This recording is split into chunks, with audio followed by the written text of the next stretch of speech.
देना होगा, आवाज तो हमें हड़ताल पर बैठे हुए हैं। झारखंड की स्वास्थ्य व्यवस्था पूरी तरह से आईसीयू में है। विभाग के बड़बोले मंत्री काम से ज्यादा मीडिया में बने रहने के लिए वक्तव्य देते हैं। ना रिम्स संभल रहा है, ना आउटसोर्सिंग कंपनियां उसके कंट्रोल में है। अब समझिए विधानसभा चल रहा है और बोकारो जिले के स्वास्थ्य सुविधाएं पूरी तरह से ठप बैठी हुई है। आउटसोर्सिंग के माध्यम से हमारी स्वास्थ्य व्यवस्था चल रही है और आउटसोर्सिंग प्रोवाइडर कंपनी राइडर के कर्मचारी पिछले 6 दिनों से हड़ताल पर है। मुद्दा क्या है? मुद्दा है कि 7 महीने 8 महीने से उनका वेतन नहीं मिला है।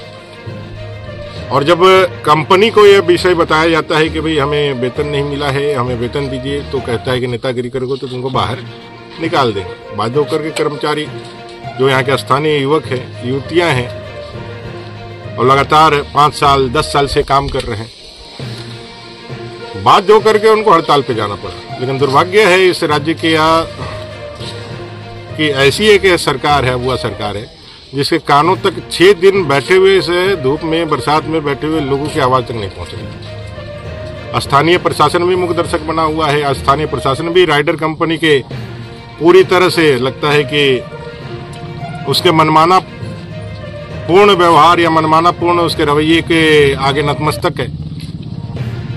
नहीं तो अविलंब इनके हक का पैसा, भाई राइडर कंपनी ने जब इनको हायर किया था तो उसने लिखा था क्या कि हमको पैसा मिलेगा तब जाकर के हम कर्मचारियों को देंगे?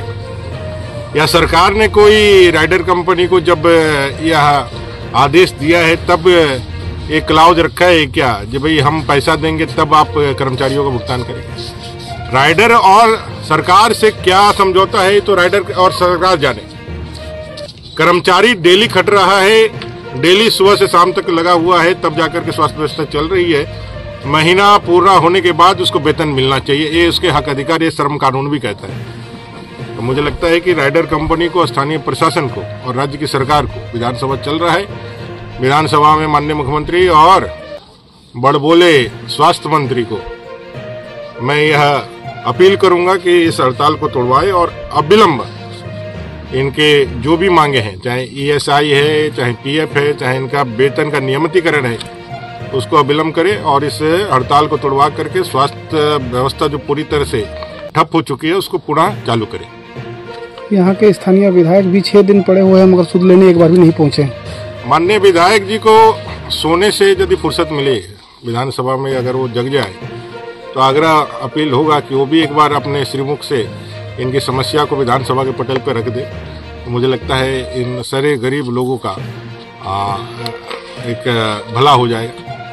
भाजपा इनके लिए क्या कर रही है? देखिए, भारतीय जनता पार्टी के तमाम लोग, सांसद जी और सभी लोगों ने प्रयास किया। आज भी मैंने सीएस से बात करी है और जरूरत पड़े तो अभी अपने जितने भी विधायक गण हैं विधानसभा में, हम उनसे भी आग्रह करेंगे और ये सारा चीज़ हम पीडीएफ से उनको भी भेज देंगे और उनसे आग्रह करेंगे विधानसभा के पटल पर इसको उठाएं।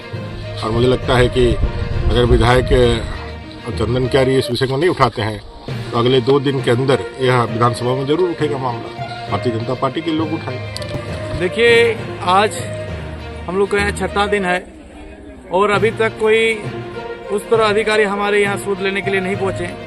आज पूर्व विधायक अमर बावरी जी हमारे बीच आए थे और हमें आश्वासन भी दिया, लेकिन हम दुखी हैं इसलिए कि हम जानकारी देने के बावजूद और जानते हैं उसके बावजूद हमारे स्थानीय विधायक, जिन्हें हम लोगों ने नियुक्त करने के लिए, चंदन क्यारी का नियुक्त करने के लिए उनको भेजा था, लेकिन वो आज तक हमारे बीच नहीं आए हैं। ये बड़ी दुख की बात कहना चाहते हैं, दुख के साथ कहना चाहते हैं कि उनको आना चाहिए था। आपके चैनल के माध्यम से हम लोग कहना चाहेंगे कि वो हमारे बीच को उनको आना चाहिए था, लेकिन वो अभी तक आए नहीं है। ये बड़ी दुख की बात है हम लोग के लिए। साथ ही अमर बावरी आके हमारे लिए पहल जरूर उन्होंने किए हैं, सीएस से बात की है और सीएस ने जल्द से जल्द इसका निर्णय लेने का बात कही है। अभी वर्तमान विधायक को आना चाहिए और सदन में उठाना चाहिए था बात। तो बिल्कुल वर्तमान विधायक को आना चाहिए था और ये बात विधानसभा में उठाना चाहिए था, लेकिन वो बिल्कुल चुप है। एक दिन हम बात किए थे, हम खुद उनको फोन किए थे, लेकिन उन्होंने बताया था बाबू हम आएंगे, लेकिन अभी तक वो आए नहीं है। आगे क्या कीजिएगा आप लोग? आगे हम लोग का आंदोलन जारी रहेगा। जब तक हम लोग का मांग पूरा नहीं होगा, आंदोलन जारी रहेगा। रोड से लेकर सदन तक हम लोग आंदोलन करने के लिए अब बाध्य होंगे। अधिकारी कोई पहुंचे आप लोग को बात करने के लिए? सिर्फ हम लोग को आश्वासन ही दिया जा रहा है। जो हम लोग की गवर्नमेंट है, अभी तक वो उसका नेता या जो भी है, अभी तक यहाँ कोई नहीं पहुँचा है। सिर्फ विपक्ष वाले नेता ही यहाँ पे आ रहे हैं, बस वो आश्वासन दे रहे हैं। बाकी जो हमारे विधायक हैं, उनको भी यहाँ पे आना चाहिए था ताकि सदन में हमारा बात उठता संसद में, लेकिन वो भी अभी तक नहीं आए हम लोग से मिलने के लिए। हम लोग का 6 दिन हो गया है, कर्मी लोग का हालत खराब हो रहा है तो भी आके बैठे हुए हैं। और ये राइडर जो कंपनी है, ये हम लोग को 6 साल से परेशान कर रही है सबको, लेकिन हम लोग लास्ट में तंग आके सब अभी हड़ताल कर रहे हैं पहली बार इसमें। तो हम यही कहना चाहेंगे कि सिर्फ पेमेंट ही हम लोग को नहीं चाहिए, बाकी जो है हम लोग का मांग वो सारा पूरा होना चाहिए, तभी हम लोग हड़ताल से उठेंगे, नहीं तो हम लोग यहाँ पे डटे रहेंगे। स्टाफ का 6ठा दिन का स्ट्राइक चल रहा है। हम लोग बहुत परेशान हैं। गंदगी चारों तरफ है, कहीं भी हम लोग को सपोर्ट नहीं मिल रहा है। एनसीडी में भी सपोर्ट नहीं है, किसी तरह काम चलाया जा रहा है। ड्रेसिंग रूम में हम लोग ही अपने से जितना हो सकता है कर रहे हैं, और गंदगी तो इतनी फैली हुई है जो इसमें लगता है हम लोग ना बीमार पड़ जाए। इसके अलावा पेशेंट का भी वहाँ बेड गंदा है, कोई साफ करने वाला नहीं है।